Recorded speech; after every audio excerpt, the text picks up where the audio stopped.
G'day, this is Captainoob, and this is Queen Tested, a video series in Fallout 76 where I attempt to take out Scorched Earth using a specific legendary weapon. Today's weapon is going to be a Bloodied combat knife with 40% faster swing speed and +1 strength, major and minor legendary effects respectively. It's also got that gold combat dagger look about it, which I think is pretty awesome actually. We're doing 689 with that damage, remove the 8 and the number will be even funnier. But yeah, it's got some decent punch to it, but can it take out the Queen? Well, yes, but how effective is it, you might ask? Well, you can watch the gameplay a little bit later, so we'll quickly talk about the build before we get there, though. So we've got a strength build going on here, tuned to be basically melee only, so Expert Gladiator, Master Gladiator, and regular old Gladiator. We've also got Incisor. On my actual other strength build, where I use heavy guns and shotguns, 2 of these points in strength are taken up by Bandolier, but since I'm not overburdened by ammo on this character, because I don't have to carry as much, I get an extra 50% armor penetration out of this thing, out of the Incisor, which is extremely potent against all enemies, very nice to use. And I've also got Martial Artist to keep the swing speed even faster, so that synergizes really well with the swing speed on the combat knife to make it, you know, swing very, very fast indeed. And what we'll be doing most of the time is power attacking, and I've developed a little bit of a strategy to keep that as going as fast as possible. I've got one in Perception, that's basically to use with Enforcer when I shotgun the Queen, to try to attempt to break her wings to bring her down. Concentrated Fire will help me monitor the status of said limb, so if I could find out when it's crippled. Enforcer's a little bit on the inconsistent side in this video, so we'll see a little bit of nonsense from that. But Endurance, I've got more Endurance than I have with my Strength build, which is, you know, good for melee. Fireproof to make us immune to the Scorched Beast Sonic Super Breath. Also, I've got padded armor on my chest piece, so yeah, that also helps me be immune to it. Also got Adamantium Skeleton, so we can't be crippled, which is useful in a fight where I could get punched. Unfortunately, we're going to take a lot of damage, so we don't have any super good perks like Blocker to use, because we need 9 points to make our knives powerful. So unfortunately, Blocker, we can't have that to, you know, reduce the damage of being punched, but we won't be crippled anymore, so we won't have that debilitating effect. Life Giver is to give me a little bit more health and to give me that weird health regeneration. And Radical there is to boost my damage output whilst I'm, you know, highly radiated, which I will be because I'll be in Nerd Rage. And there it is, Nerd Rage is right there, giving us that extra damage. Also got Ninja and Sneak for sneak bonuses, a 3 times multiplier from Ninja. Adrenaline to keep the damage up, and Gun Through just to switch through targets quickly, so if there's something else that I can immediately jump to and stab, I can quickly take them out pretty easily. Serendipity for survivability purposes, and Bloody Mess for damage. Now my armor is a little bit more interesting over here, so I've got Unyielding stuff, with most of it is, in fact all of it is AP refresh. This one's just marine armor, nothing too special about that. I've got Muffled on one of my combat armor legs, and the other one is ultra light. Probably would have liked both of those to be ultra light, because someone said that the the muffled effect was kind of made useless by Escape Artist, but I've got that too. Also probably should have mentioned that, but that's helpful for going into Caution.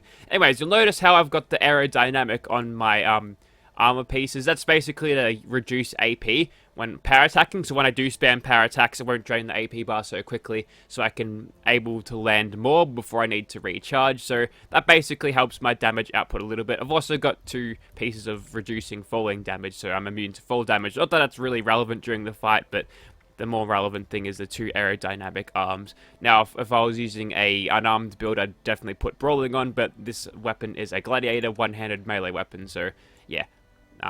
We can't get extra damage out of it that way, but there you go. That's the build. Let's get started. Alright, we're about 10 or so seconds away from the nuke dropping down, and we've got our shotgun ready to go with Enforcer to bring the thing to the ground so we can endlessly stab it in the face. Where's the warhead?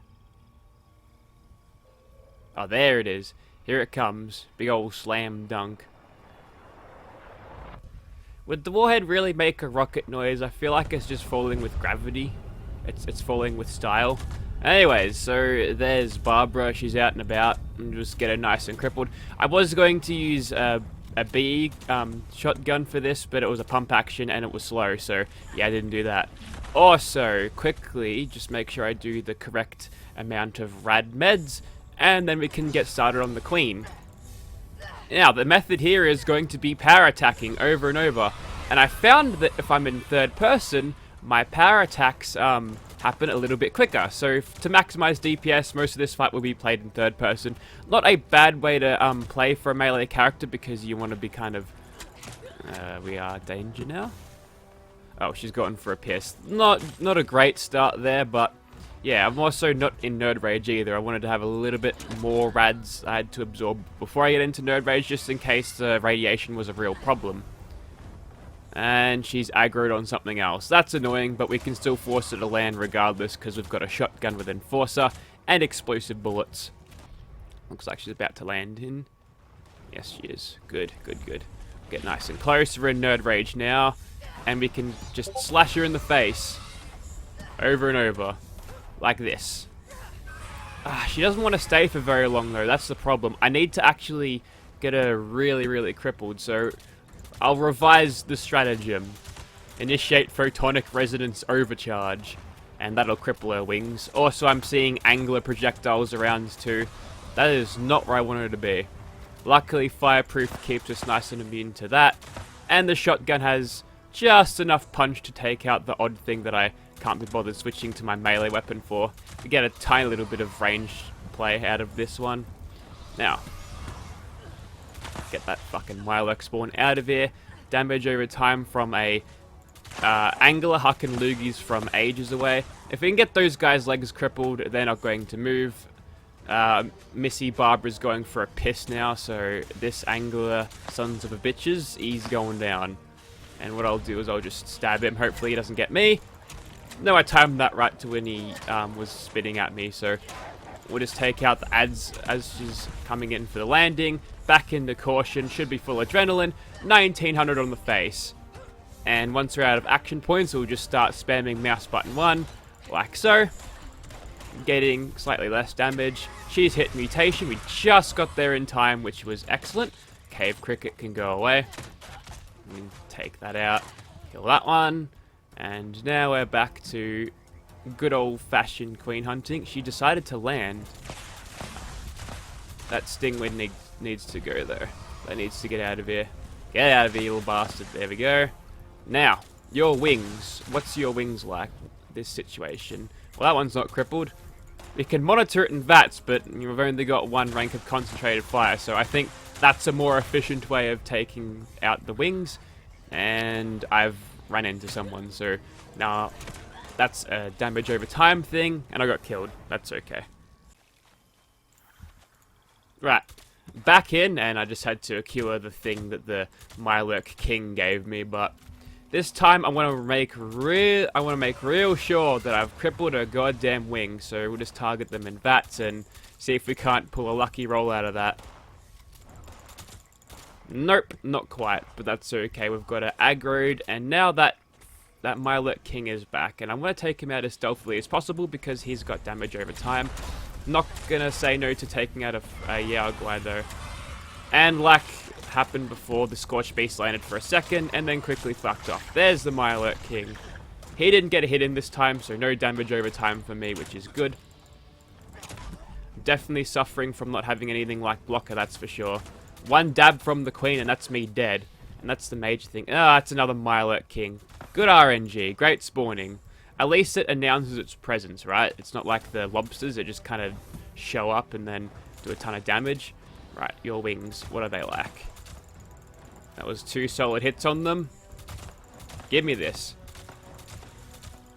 This is extremely inconsistent. Is Enforcer 2 bugged? Is that what I'm seeing? Yeah, I feel like Enforcer 2 is bugged because I shot several pellets in that room. Or maybe I wasn't actually getting the pellets there. Maybe VATS and concentrated fire is a little bit weird. Anyways, she's just going for that T-posing piss now because she's getting cocky, but that's okay. We'll get her. And make sure we are not sneaking at the moment so we can actually aggro her. Let her go. Don't know where she's going. The combat music stops, so it's just like her flying around like that. This happens way too often. It used to never happen before they did their latest patch, but here we are. This shit's happening again. They're going bloody nowhere. Alright, looks like she's coming in for the land. Yep, there she goes. It's hard to note her to notice her behavior when she's doing that. But at least we're in caution. That's good. Now, can we get close enough?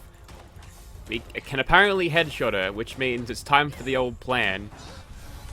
Okay, she's regained her ability to move, and we got to get back to getting her on the ground. Now, I'm going to be paying close attention to how effective Enforcer is here, because I might have been living a lie this entire time, and not being able to cripple the Queen would be a huge pain in the ass with Enforcer too, because I like Gunfu. I like having Gunfu on this character, and I might have to get rid of one rank of Gunfu to make Enforcer at rank 3. That's bad. Luckily, I've got Fireproof, and he doesn't. Queen's back down again. No, don't do that. Hit her in the face like this, over and over. Hopefully nothing runs into me. And then AP is regenerating. Smash mouse button 1. When we've got our AP back, we smash Alt. Left Alt, that is. And then we keep on hitting her until she's dead. Rinse and repeat. Luckily, we've gotten the cripple here. I've got no idea why this didn't work earlier, why it was such a pain in the ass, but at least we know that we can beat a Mirelurk Queen, no, a Scorch Beast Queen using nothing more than a combat knife. And I'm going to pop another Stimpak now and quickly pocket me loot. Yeah, who wants to take me on now? Can't take me on in my Fort kick-ass over here, can ya? Nah, you don't want any part of this. So luckily for me, she didn't spawn any of those little nibblers that would run up and detect you at that last bit there. And we managed to get a decent kill time on that. And some Zealots crap. No good. It's just a random hulking sloth here, because why not, eh? So there you have it. Little combat knife versus a Scorched Beast Queen. We had some difficulties there. The run wasn't completely clean, but I'm half satisfied how that went. I'm a little bit curious to see whether Enforcer actually does work at rank 2. That's interesting. I would have thought it would have been a little bit more consistent than that. Or maybe I was just getting really bad rolls. I mean, it's possible. I'm used to rank 3 of Enforcer. But yeah, with a little combat knife, you can do pretty good things. Thank you very much for watching, guys.